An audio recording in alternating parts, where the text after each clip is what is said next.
This is the Real Estate Power Play Podcast, getting you the information that you need to be a successful real estate investor. Hosted by Mark Monroe, Ronald Walker, Gabe Rodarte, and me, Marty Grizzanti. Combined, we've done thousands of real estate transactions. So get ready for real stories and true case studies on finding deals, growing portfolios, and making money. Welcome to the show.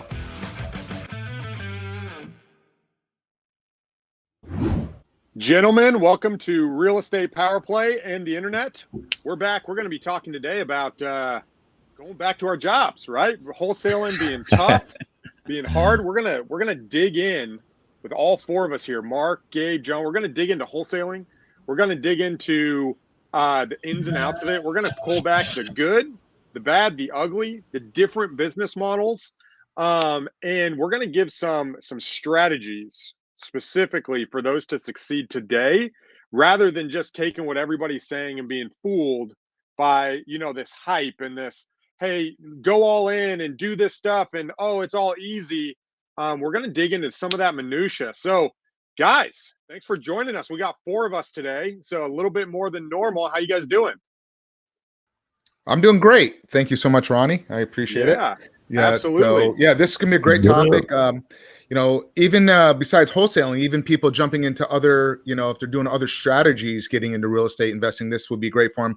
People doing lease options. I see a lot of people jumping into the sub twos and have no clue with real estate. And I see them in some of these groups just ready to throw the towel. And somebody reached out to me the other day, and I thought it'd be great to have that segment. So this would be great. And it's right up your alley there, Ron. How about Gabe, how about yourself? How you doing?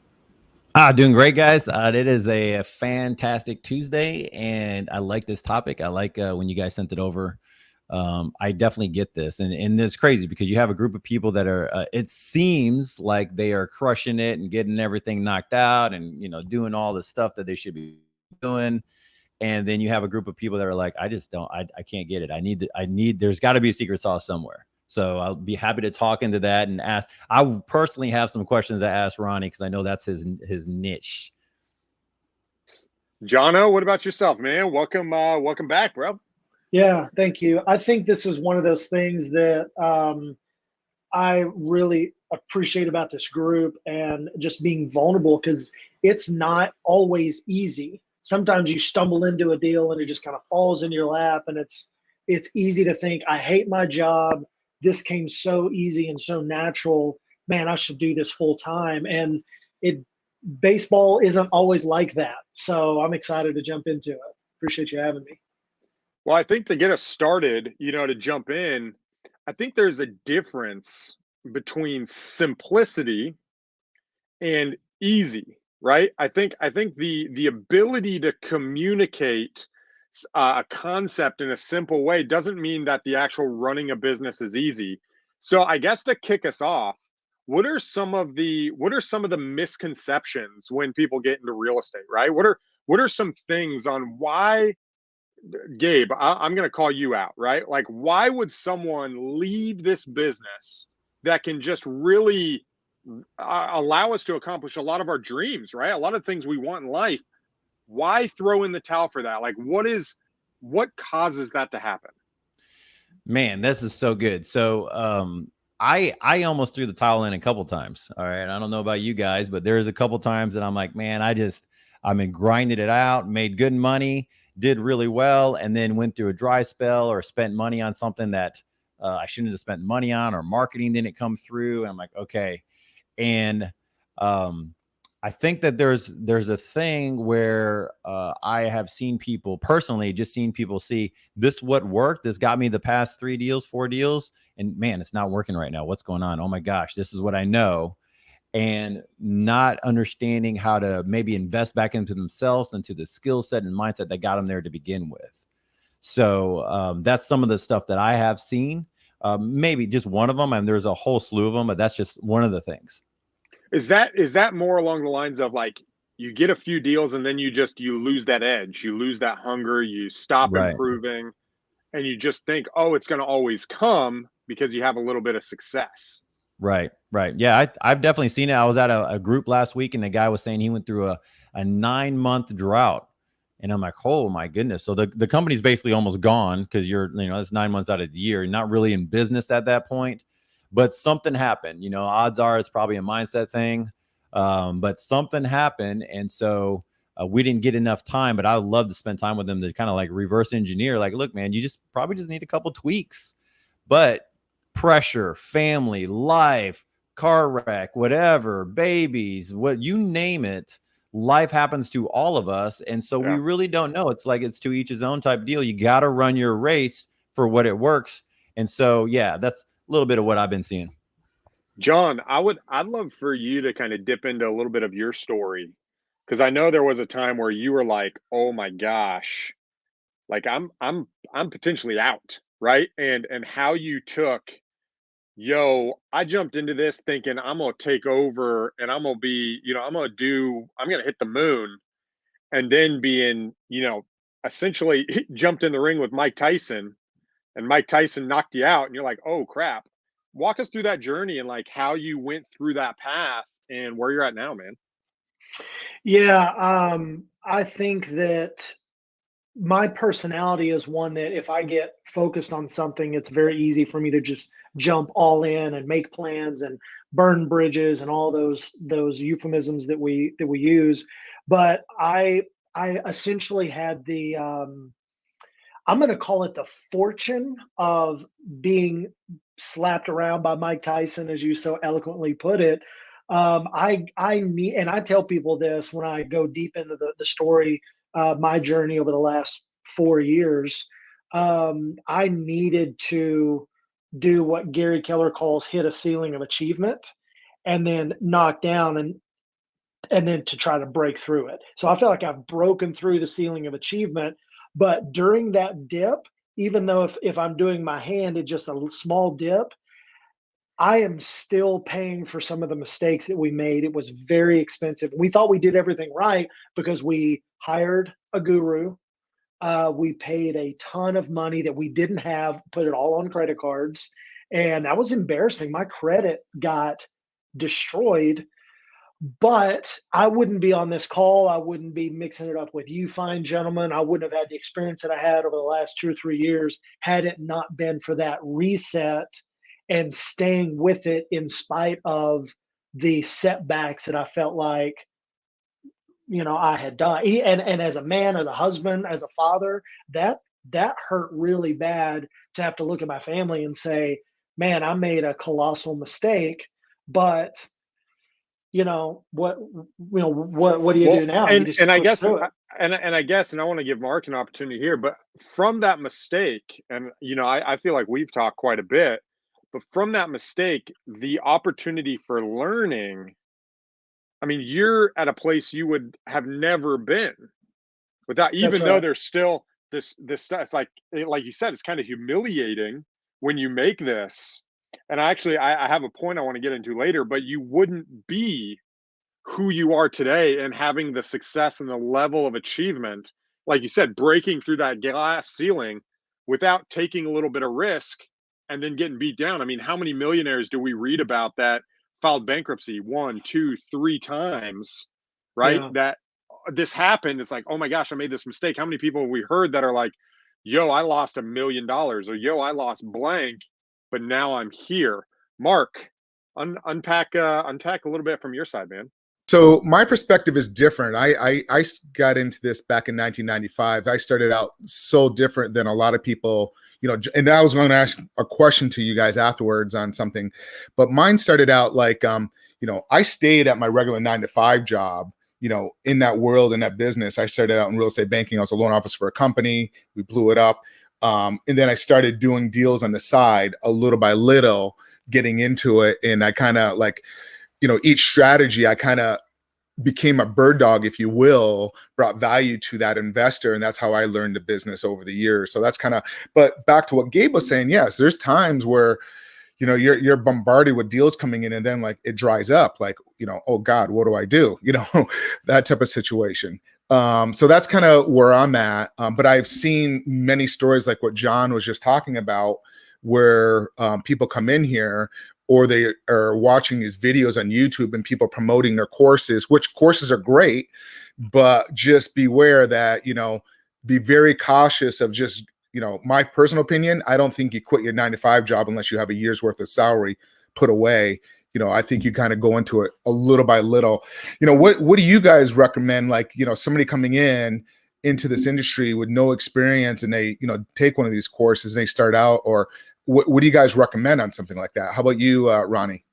Yeah, I would say, the good side, and I think this ties into what a lot of us hear, the good side of real estate, specifically wholesaling, is you can make a ton of money, right? Like in 7 months of me working my job, like I made 50 grand on the side while I was working a full-time job, right? So the good thing is you don't need to sell thousands of products to make a whole bunch of money. Like you can make a good chunk of money off one deal, right? Like one deal can change your life.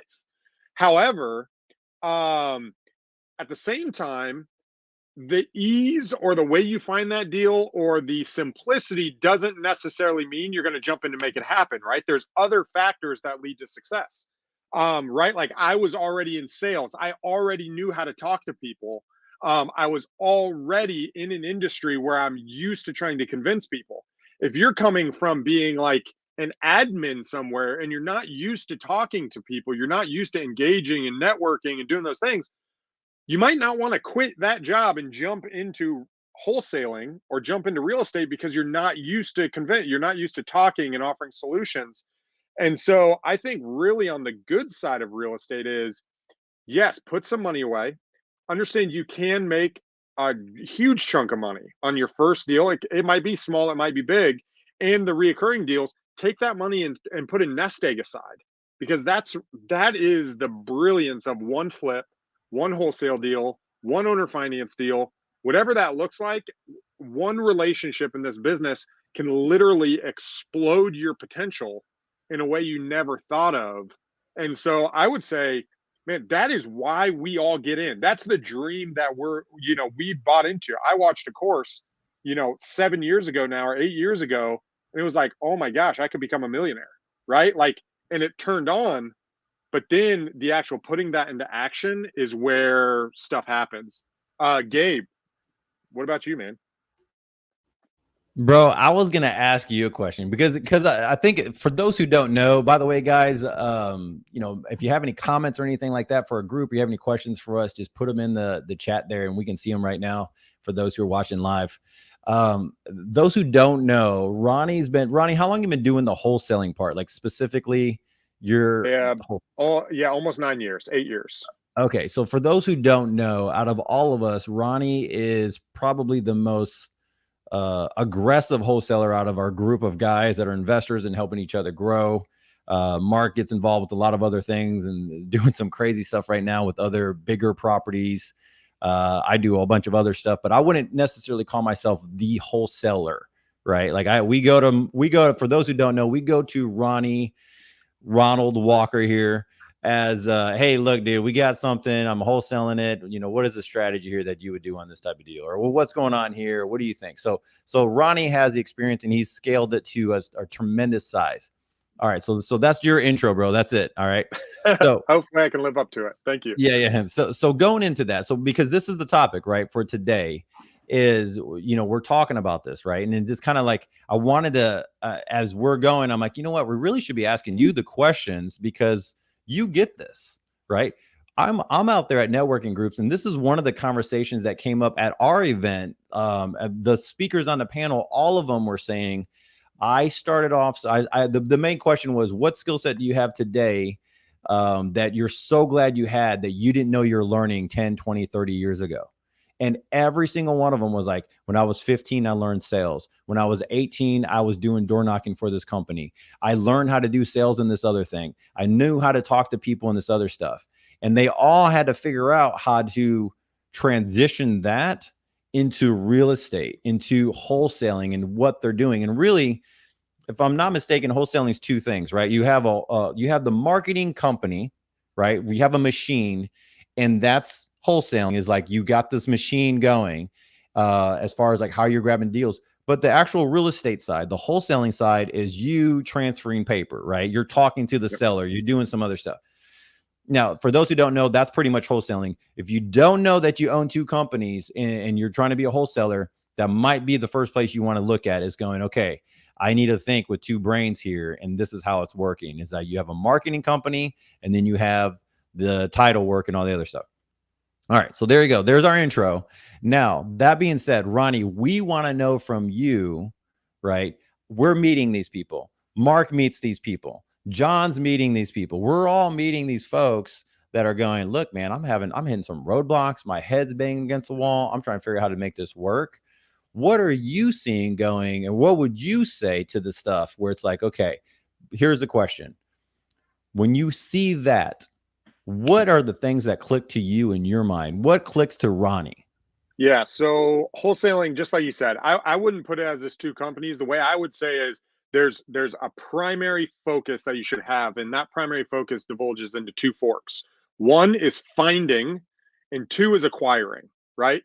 You're finding investment properties, and then you're acquiring those investment properties, right? And the acquiring is simply the getting under contract or even purchasing ourselves, right? Because you can either assign a piece of paper or you can buy it and put it out there as a wholesale deal and not be done. So the wholesaling company is finding and acquiring. The finding is the marketing part, right? Where you have to be very detailed on, okay, what is my strategy for finding, right? And being very detailed about that. And then, okay, this is my strategy. What are the channels or the ways I can communicate to my potential clients that I'm going to solve problems with? That's what we hear about: cold calling, direct mail. People talk about deep prospecting, all different kinds of ways to communicate to the people with properties that you're interested in buying. And then once someone raises their hand and say, yo, I'm interested, I have a property for sale. Then as you're filtering through, someone says yes, then it's about giving them this boutique service. Okay, what are you trying to accomplish, right? What does it look like? I might not be the best fit for you, but this is what I'm good at. And then having your unique offering, right? So like our company is unique, and a lot of people talk about different things. Like our company is unique, is all tailored and centered around the individual. Okay. So those are the two things you need to focus on. What most people miss though, and this is where I want to go, is that when you jump into wholesaling, a number of things will happen to you. Okay. Nobody talks about this. Legit, nobody talks about this. This is what will happen to you. Number one, you will be humiliated by somebody at some point in time. You will be humiliated and you will feel like the worst person on the planet. Whether that's, oh, you slummy, terrible wholesaler. Oh, your deal is the wrong stuff. Oh, blah, blah, blah. Oh, you should do blank. You throw something out there and you're going to be humiliated. That's number one. Number two is people will reject you. Like straight up, you're going to get rejected. You're going to get rejected from sellers. You're going to have people who straight up tell you no, tell you, what the heck are you doing? You're going to say, yeah, I wholesale properties. And people are going to roll their eyes and be like, friggin' another wholesaler. You went to a course, right? People are going to reject you, both investors and sellers. Literally, nearly everybody's going to reject you until they realize like, oh, you're actually a player. Like, oh, you have like, you're finding this. Like, yeah, I'm not, like, I got deals, right? Number three is it is going to put tension, because the amount of work it takes when you're jumping in, it's going to put tension on relationships in your life, on your friendships, right? As you're trying to get goals, on your business partners, on your spouse and your family, on your kids. Like, you are going to feel this tension in your life being in this, because and this is what I like to say, it's a extremely high stress situation. And the reason why it's extremely high stress is you're being pushed from a seller and you're being pushed from a buyer. And what you're trying to do is you're trying to negotiate with this guy and negotiate with this guy and open up this window of profit for you, right? And so as you're pushing these two elements to get to an agreement, in the middle for you, you're looking at a $25,000 check. It's like, yo, if I F something up, that check disappears. And so now, let's say I promised my wife, oh, I got this deal coming up. It's potentially a $20,000 deal. things are awesome. And then she's like, oh, awesome. All right, we're going to get flooring for the house. We're going to do blank. And then all of a sudden you say something stupid to the investor and the investor's like, yo, I'm out. And you're like, oh crap. And then boom, that $25,000 disappears. Guys, that is very, very tough for a lot of people. And when you hear wholesaling sucks, that's a major, major factor in it. Is you were dangled this carrot and someone just ripped it out from under you. And you're like, oh my goodness, what the heck? That ties into my next point. And sorry to take the floor here, but that ties into my next point is like, you're going to get bullied, especially if you're new. You're going to get pushed around. People are going to push you around. They're going to tell you don't know what you're talking about. Like, you're going to get bullied. People are going to be like, you should do this. You should do that. You should do this. Why is that? Oh, that property is not here. What about this? And people are going to push you around. And you really, really, really need to understand what you're doing. You're going to get your ass kicked, right? And that's just what's going to happen. You're just going to be like, oh my gosh, you're going to be stressed.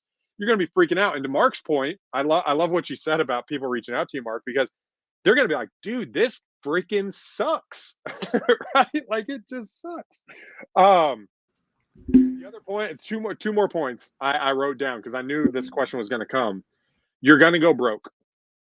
Like, I don't know anybody who hasn't gone broke. Like, I don't know anybody who hasn't. I've gone broke where I've gone and it's like, yo, I got 10 grand in the bank. What am I going to do? Right? Like, you're going to put your money out there and market, and it's going to be like, dude, I hope I get something back. You're going to be driving for dollars. Like, you are potentially going to run out of money. I hope if people say they haven't lost money in real estate, I would say be very weary. They might not have lost money in a particular deal. But if you're not good with money, it's very easy when you get a lot of it to start spending it on things. That's your own personal stuff. Lots of different stuff can happen. And then the last thing people don't realize is, guys, you're going to get betrayed. You're going to go into a partnership. You're going to think things are awesome. You're going to connect. And there's a quote that says, when a man with money meets a man with experience, the man with money leaves with experience, and the man with experience leaves with money. That will happen, right? And to be okay with that. And so when you're jumping into wholesaling, yo, it's a hard business, right? There's a lot of stuff there, but that's the stuff we're going to go through. I know that was a long-winded answer, Gabe, but I hope I didn't get off track. Mark, what's up, my man? No, that's some great stuff. I there's a lot there to unpack, like where you're kind of going through the different motions. But I want to go back to John's question there of what John went through, because John can really relate to this message that I got the other day from this girl saying, wholesaling sucks. I'm going back to my 9-to-5 gig. So that's why we had this. But, John, like, because what Ronnie just explained is like people in business, they've taken down deals, they're getting things going. How where you were, and what would you do differently? Because you went through it, you spent a lot of money on credit cards, and you fell flat pretty much, really, and you had to start over. What would you have done differently this time around? So there are things that I regret, decisions that I regret, but knowing what I know now, I wouldn't have done it differently because as I mentioned earlier, I think I kind of needed that to happen to not only knock myself back a little bit. People that really know me know that I've got somewhat of an ego, and I needed to be checked.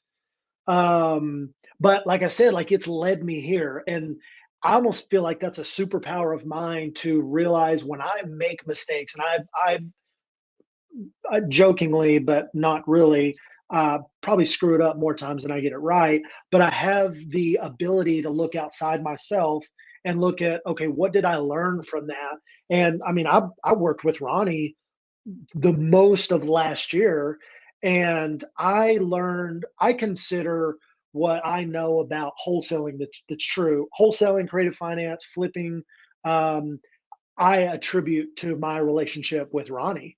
That was massive. And had I Had I been more fiscally responsible and not used the credit cards, or instead of buying 2 flip properties on the same day, only buying 1, or instead of doing whatever decision, I think it took all of those mistakes to align me to a single point, and that point is where I crossed paths with Ronnie and company.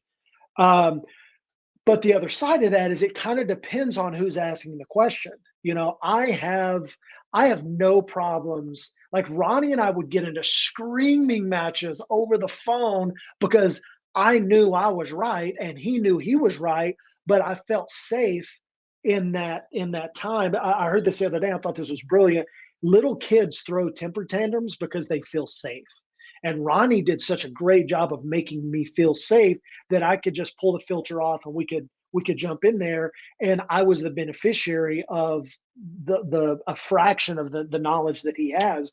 So if somebody thinks like me, I'm kind of a go for it guy. But I also know if I fall completely flat on my face, I can call guys like Ronnie. I can call guys like Mark Monroe, Gabe Rodarte, and say, Marty, hey man, I'm in a hard spot. You know, I can sell. What can I do for you? Like, can I do some acquisitions work for you? I'll go get a job at McDonald's and flip burgers. Like if I know I can make money, so I didn't have a problem jumping out. But if someone's asking the question, what do I do? Do I go full time or do I not? I kind of like your answer of, hey, if you don't have a year's worth of income in the bank that's not earmarked for flooring or white Mercedes or something else, it's just to keep the wolf away from the door, I wouldn't go full time. I would learn, I would network, I would partner, I would JV and build that cash. And I know some people, because I said this, I said, I will never get to do it full time if I wait until I have a year. I've just never had that much cash in the bank. So I'll never get around to it. I just have to go for it. And I think that's terribly one-sided. That's good. So Gabe, I'd like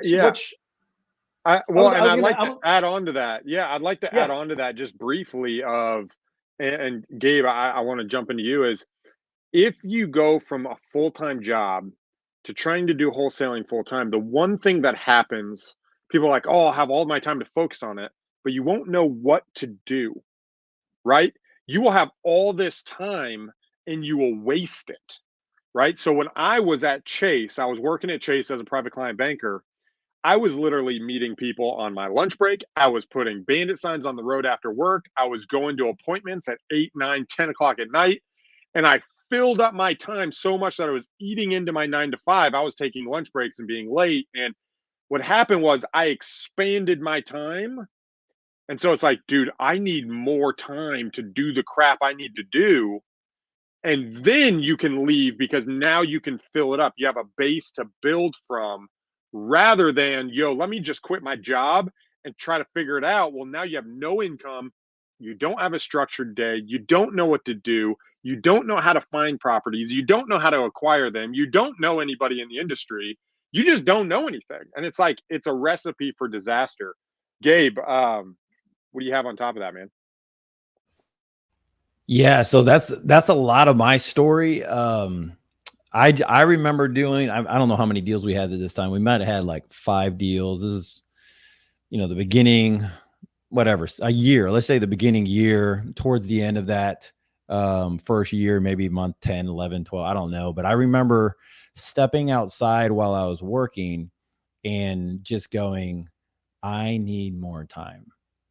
Like, I need more time to do what I'm doing. And we had all these deals and transactions. And, the first year that we were in, I mean, within the first 9 months, like the first 3 months were dead. I didn't know what I was doing, which goes to the whole thing. Like, I wasted a lot of time. Okay. But once I started figuring out, we were at, I think we did 167 the first year, or the first 9 months. I call it 9 months because it took from the first deal to the last of that year was, 167K, which what we brought in, which is a huge amount. So when I started towards the end of that, I'm going, I need more time because now I'm just acting like a crazy maniac.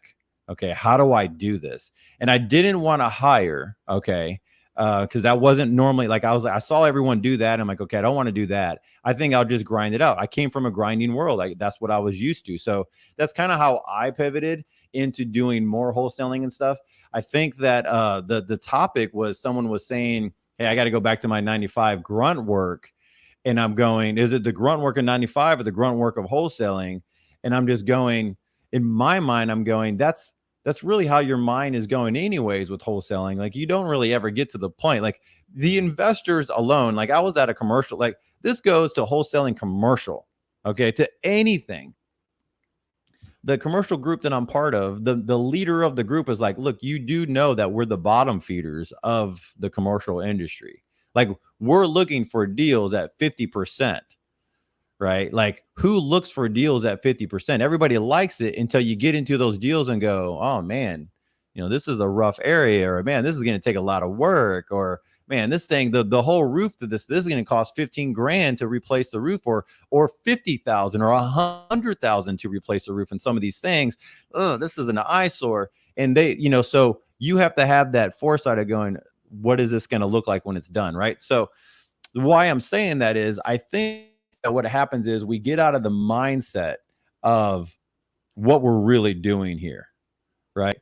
Like I stopped my job, went to go work full-time in wholesaling and basically investing world. And it was wholesaling in the beginning.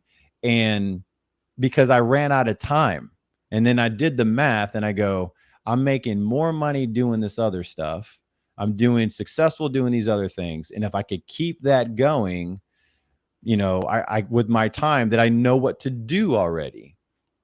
But I go back to your thing though, Ronnie. I think that there is a hardship that goes whenever somebody goes, man, I don't really know what to do. And I've told people, I'm like, listen, you can Uber drive and make money. And as you're Uber driving, you can do driving for dollars. I would never stoop that low. And I'm like, dude, you're actually like, I'm not going to pay you to do driving for dollars. I'm going to pay you for the deal that you bring. Right? Which is from driving from dollars, let's just say. And if that's your tactic, why not go get paid while you're driving for dollars? Right? And so it's just how you look at it and being really resourceful with what you have. And I think that my main the guy who helped me build my business, he's now probably 70 something years old. He's been a CFO for many companies. And he goes, Gabe, the thing, and he's my number one lender. He lends me, well, whenever he has the funds, I normally use it all. But he says, Gabe, listen, why I trust you is because of all the major entrepreneurs that I helped build their businesses from 8 million to 24 million to this to 36 million or 40 million. He's like, all of those people, I see the same characteristic in you. And he's like, I know that you can be resourceful with whatever you have.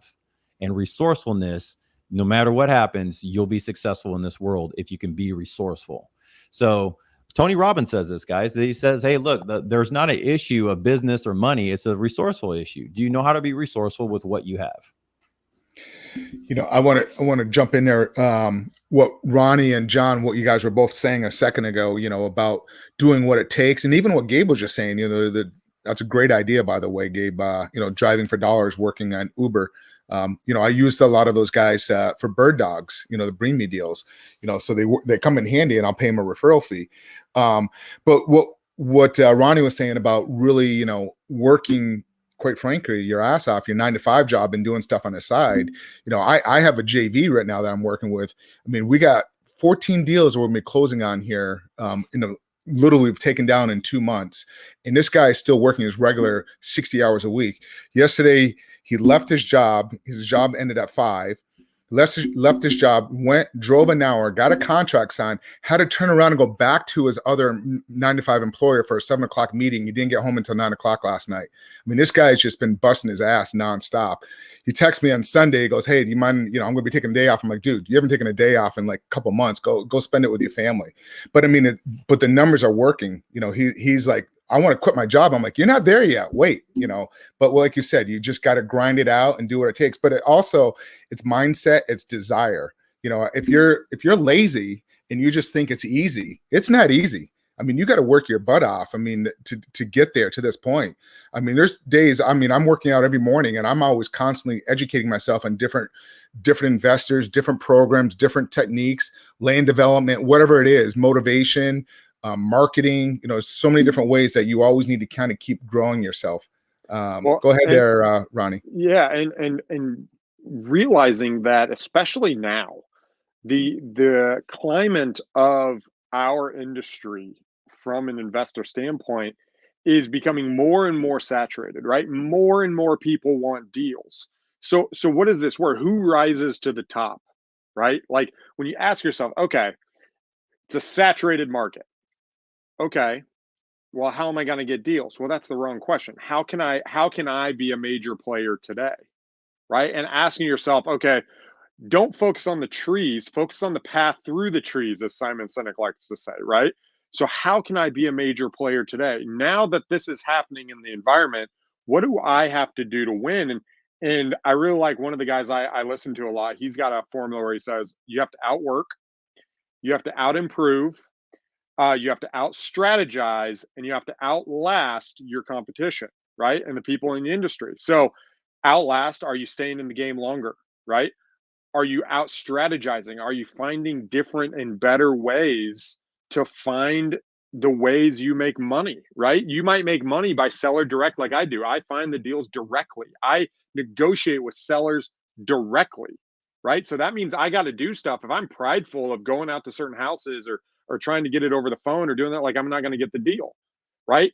If I'm not improving my ability to communicate, right? My ability to tailor unique situations and solutions for my seller and come up with ideas of how to offload this property to a buyer at a price that makes a good investment deal in the marketplace, I'm not going to win. And then if I don't have the work ethic, right? If I don't give up, I just surveyed a couple of guys. Gabe was actually in the survey. He asked me about it this morning. I surveyed a couple of guys and was like, "Hey man, when do you start work? Like, what does that look like for you?" And I got a whole bunch of different answers. Well, what that kind of gives you as a gauge is, okay, well, how much are other people working? What are they putting in? If I want to come up, what do I have to do to win? And really focusing on those four things can cause us to exceed in the wholesaling business because it is very, very competitive. I have a question for each of you guys. I want to go around the room and ask everybody this question. So if you like this person that sent out that message, like wholesaling sucks, I'm going back to my 9 to 5 job. If it was one thing, one advice, because there's so much out there and people can get lost and get pulled in so many different directions and different strategies, what would you recommend? One thing for somebody to kind of get back out there and just start, to go back to 9 to 5. John, I'll let you go ahead and answer that question, and then we'll go around to Gabe and then Ronnie. Yeah, I wrote down work doesn't equal money. If you want work to equal money, keep your job. So the advice that I would give someone is, I had this conversation with one of my JV partners the other day who also knows Ronnie, and we've all done some deals together, and he found a deal and he wasn't quite sure what to do. So he called me and asked for my advice. And I said, man, I super appreciate your question, but if you're asking that question, you're not ready to do this deal by yourself. You need to partner with someone. Like, why don't you call Ronnie and JV with him on this, because you're not quite ready. Now, let's say on wholesaling, something that he's proficient in, he's got that covered. Maybe you don't need a partner if it's a traditional wholesale deal, but he needed cash. There were some creative elements to the contract. He had some resources he needed verbiage for a contract, attorney contacts. I'm like, man, you are in danger of losing this deal because you're trying to keep the whole deal yourself. Consider part of your money or your compensation knowledge and partner with someone who can fill in those gaps. So it's kind of a two-part deal. The second part being, be patient and let part of your compensation come from knowledge and networking with someone who is more familiar with the landscape. There's nothing dishonorable, first of all, about having a job. I hate it when people say, you spell job J-O-B, and that stands for just over broke. That is such crap, because it almost makes people feel like you're stupid if you work for somebody else. And that is simply not the case. Keep your job. And then if you really want something great, grind on the side. And well, how long do you grind? Until you have a year's worth of after-tax income in the bank that's not going to be spent on going to Mexico. And once you have a year, now go get a second year. And then once you have 2 full years, then if you must quit your job, but learn and earn at the same time, and stop being in such a dadgum hurry that I'm not driving a white Mercedes, 6 months into this sucks. I'm going back to, whatever I know that's comfortable. Gabe, how about you? What would you give for some advice for somebody that, like, if you read that message saying like, hey, wholesaling sucks, I'm this grind, what do you recommend? The number one thing that you think somebody should? Yeah, guys, I don't have a number one. I was so ingrained in John's story, I was kind of getting lost in it. Especially the part going to Cabo, I think, is where he was leading towards the Mexico trips. So yeah, I think I agree. I think we have a perception of our jobs and the stuff that we do, and we hear a perception of real estate investing and real estate in general. And in my, guys, we run a networking group in North Houston, and most of my group, I'm just blessed to have a bunch of people that still have careers and have 5, 10 doors. They have other things that they do, because they have, in our area, we have a lot of engineers and stuff like that. And so it's not really a thought in their mind of going, why would I stop what I'm doing? Like, I'm doing pretty good right now. Why would I stop that? I think that happens on someone who's, might be making a little bit lower amount than someone that an engineer was making. And I was kind of in that place. Our family was really there of going, man, how do I break out of this? I need to get out of this rut. How do I do it? We have this debt. We have this other stuff. Like, I had problems and issues before we got into this. Right. And so that's one of the things, is just kind of like, you got to learn to run your own race. But I have heard, like, for this person and for many people that might be in that spot, I've heard a lot of people that are in that role and in that spot, and repeatedly. And I'm just going, listen, just recently, I was looking for a deal from a guy that sends us deals. So kind of like a bird dog.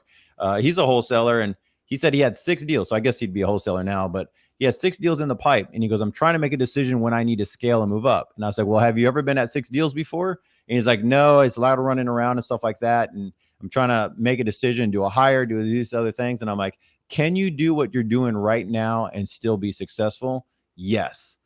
And he says, and so I tell him, I was like, well, then don't hire out right now. Don't do anything. Wait till those deals close.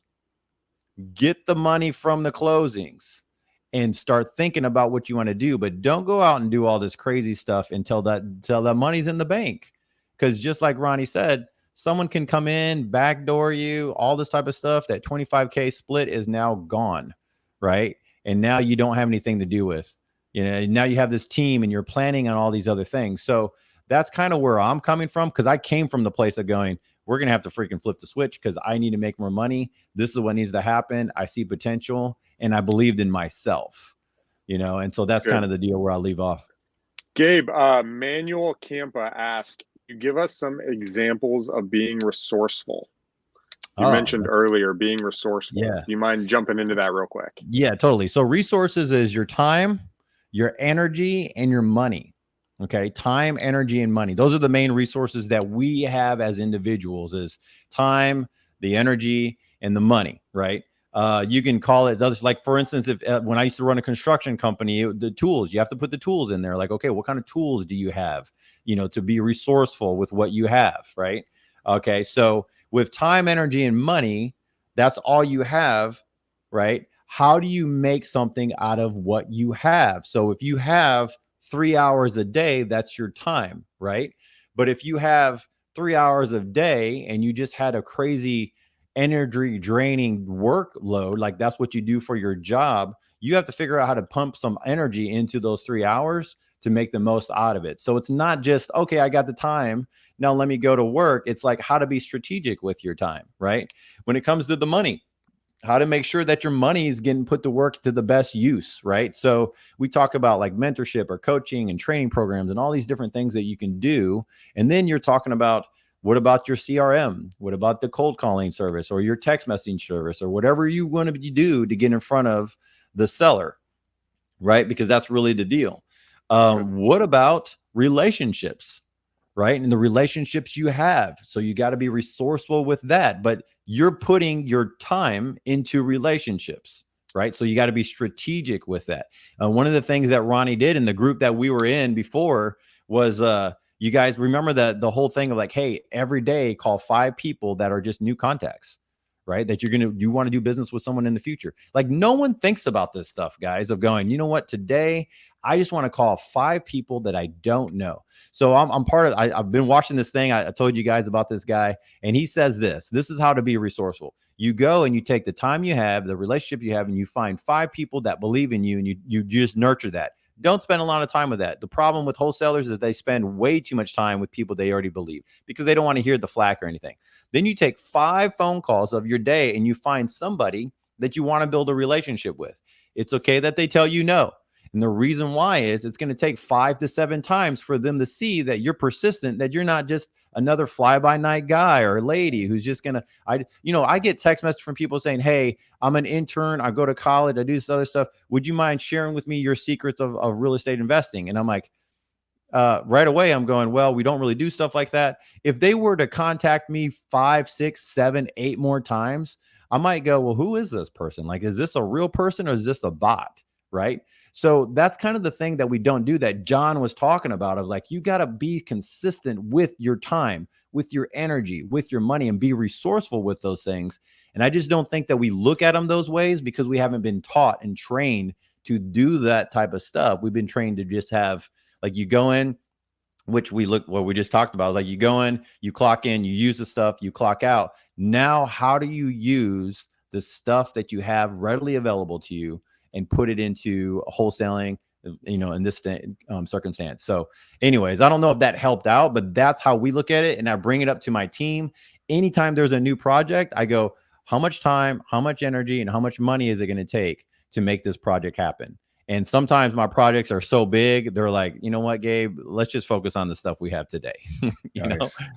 Good stuff. Ronnie, how about you? What would you give? 4 things. I do 4 things. Number 1, I would ask them, or I'd ask myself, who do I really want to be? Right? Who do I want to be? What do I want? Right? That's where I would start, especially if I'm getting burnout. I've been to the point of burnout a few times in my life, a few times in my real estate life. Let me put it that way.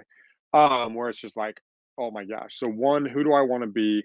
Realigning and getting clear on, and for me, and not what everybody's selling wants. Number, how do I want to make my money, and where do I want my niche to be? So who do I want to be, and align that with the money that I want to make and how much I want that to be. Then number 3, really being honest with yourself about, am I willing to pay the price? Okay. Am I willing to pay the price to accomplish those things? Because that's a big question, right? Especially when you're running into humiliation, this grind, rejection stuff. Am I willing to pay the price? And then if you answer those things affirmative, like if you get clear on those things, the last thing is to sit down, and now it's time to strategize and figure out, okay, what are my next 5 to 10 things I'm going to focus on? What's number 1? What's the first thing I do? Do I call 5 people I don't know? Do I put together a cold calling list and cold call it? Do I put together a direct mail marketing plan? Do I do this? How can I put things in place that I will do proactively that will implement to the goal that I'm trying to achieve, and being able to look out in the future and say, okay, you know what? That's my goal. 3 years from now, how do I know I'm on track? Okay, well, 3 years from now, for me to be on track, I got to have this, I got to have that, I got to have this, I got to have that, I got to have this in place, got to have that in place, and say, okay, cool. So if that's the case, for me to be on track there, what's my next year got to look like? Okay, it's got to look like this. Okay, So what's the most impactful things I can put in place now? And what can I do now? And you kind of back into that, and then you just gradually create momentum. The other thing I would recommend, and I've done this just recently to re-spark some competition, to re-spark myself, is find an enemy. Find something you absolutely hate, something you despise, something you want to prove wrong, and literally polarize yourself from it, right? Like literally polarize yourself as much as possible, because it will create an energy within you, right? Think of sports. When you have another team, you don't necessarily hate those people, but you're like, yo, I'm gonna smash them. I'm gonna win this. And even if you don't win, that fire, that excitement, that energy that you bring to the table is amazing. And I think that's what it takes, that underdog spirit, for us to win. I wrote down here as we were talking, I think one of the things that causes us to be like wannabe wholesalers or wannabe entrepreneurs, even when you're successful, right? When you slip into this mentality of like, I've made it, is you're full of crap. Okay. And what I mean by that, and I don't mean that to be like offensive to anybody, but you're trying to convince everybody of all this stuff, and you don't even believe yourself, right? Like, you're saying this stuff to everybody and you don't even believe you're committed, right? Like, in the inside, you're trying to convince everybody else, for people you don't like, that you're committed, and really you're not. And so what I would say is get internally consistent, right? If you can get internally consistent, you will have that drive, you will have that passion, especially in this industry, to figure out, okay, this is what I want, this is the direction I want to go, this is here. And if you're focusing on wholesaling, I'll just give you a quick tip. If you're focusing on wholesaling, figure out the marketing first. Literally, if you can figure out the marketing and you can figure out where you're going to find deals, you will eventually get a deal. Even if you're not very good at talking to people, eventually you will get one. So figure out the marketing first. So that's what I would tell. That's what I would tell somebody who is struggling, thinking about quitting, thinking about going. Is, man, get eternally consistent. Figure out what you want to do, and then put some steps in place. Get a vision for yourself, and let that vision. Mark, you said this earlier. Let that vision spring out of your internal desire. And if you can align yourself, man, it doesn't matter if it's wholesaling, right? If you realize, dude, I'm not willing to pay the price for wholesaling, I'm going to freaking open up a car dealership, right? Then go freaking do a car dealership. Like, it doesn't matter. But in this thing, realign yourself and attack it with a renewed, be a lion, right? And attack it. So Great stuff. Great stuff. I'm going That's to give really my good. Yep. Oh yeah, I'm going to give my tips I wanna really hear quick. yours. I wanted to, I give your tip, and then I wanted to read a question that Lisa submitted. Yeah, that's kind of question where for I was going Mark. to pop it up on there. But mine would be, and a lot of this is actually, I wrote this down before Lisa's question actually came in, is the number one thing I would recommend if you're new in the business is find an accountability buddy that's on the same level as you. So then you guys can network and work together and feed off of and help each other. I feel that, and I've even used you guys before in different parts of my business, have me accountable for a certain project. I think that would be number one. The second one is find people that can be mentors. I love going to places where I'm not the smartest person in the room. I like to be the stupid one in the room. So find mentors where you can kind of, and use more than one mentor, use different. Through the years that I look where I success, I've always found somebody that's a mentor to me. And then at some level, you outgrow your mentor and you kind of go on to that next level. And then the third one, and this will tie into what Lisa was saying, and I'll let you help in there, John, is, go do networking groups. Networking groups are huge, where you can kind of find people and just kind of start networking from there. But those are my three things. John, I'll let you go ahead and jump on this. So, I think that's exactly the direction that I was going, Mark. I think that aligning yourself with someone that can help guide you, and figuring out what's a win for them. Like in the case of me and Ronnie, I went to work for him. He hired me to perform a task inside of his organization, and I was willing to put certain things aside so that I could have other things, right? So in the case of Lisa's question, how do you find your person, your yin and your yang? Everyone backstabs, reaching out. See, been reaching out, putting myself. I think she means putting herself out there. That's how I read that. And everyone is so fake. This is where having the law of large numbers can work to your advantage. Like Ronnie said, if you can just get marketing squared away, and you have people to talk to, eventually a blind squirrel finds a nut, right? Sometimes finding mentors is the same way, or finding, as Mark put, find someone that's at your level. You got to get out there and meet people. I think this goes back to being resourceful. I think that this society, with everything being in our pockets, instant access to the world, we want so bad just to type a question to the interwebs and have the answer delivered to us.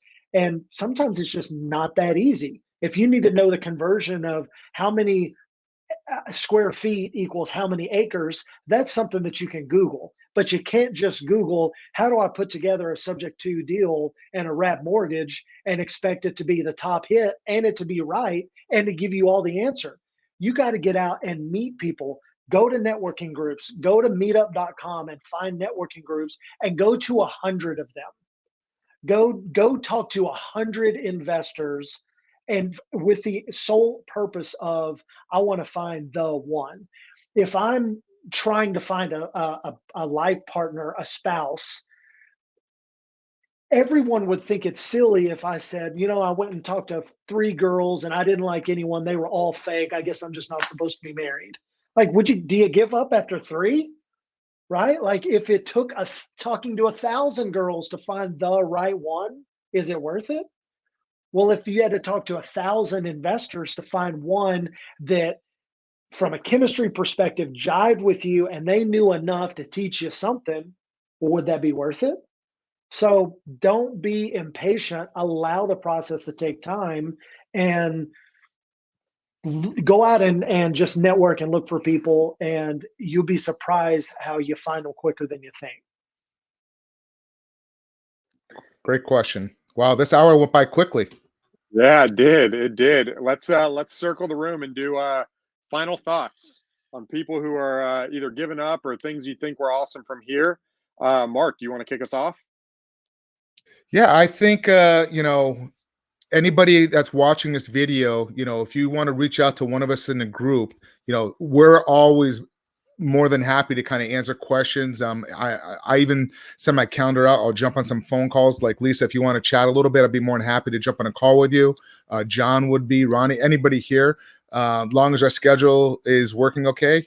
And hopefully this today was great and gave some good advice and kind of helped you out in any of that direction. That's good. Gabe, final thoughts. My thoughts are, I'm very grateful for you guys. The stuff you guys have is just so good. And anyone's listening to this, watch this again. I think everyone has just so much good information. So keep plugging along, keep going after it. We say go vertical here. So go vertical, guys. That's good. Jono, final thoughts. Be patient and let knowledge be a part of your compensation. That's good. Good stuff. That's How about good. you, Ronnie? What are your thoughts? Yeah, I think the underlying thing that we never talked about, but that was implied, that I want to bring to the surface, is don't get in and try to come up to the top by living a 4-hour work week, right? Like, jump in and put in the work, right? Pay your dues. And if you jump in, like I said, you're gonna experience a lot of stuff. Be okay with it. Be okay with the process, and be okay with who it's molding you to be. Solidify your principles, get internally consistent, and you will find your pack of wolves to take on the world. Might be a lot of people that you go through. It might be a lot of stuff, but if you will eventually find the pack, and you'll get tough, and you'll be proud of yourself. And so that would be my final thought. Good All stuff. right, Thank you, guys. See ya. Thanks, everybody. Great job. This has been another episode of Real Estate Power Play, guiding real estate entrepreneurs to a brighter future. If you liked what you heard, consider subscribing wherever you listen to your podcast or follow us on YouTube at Real Estate Power Play.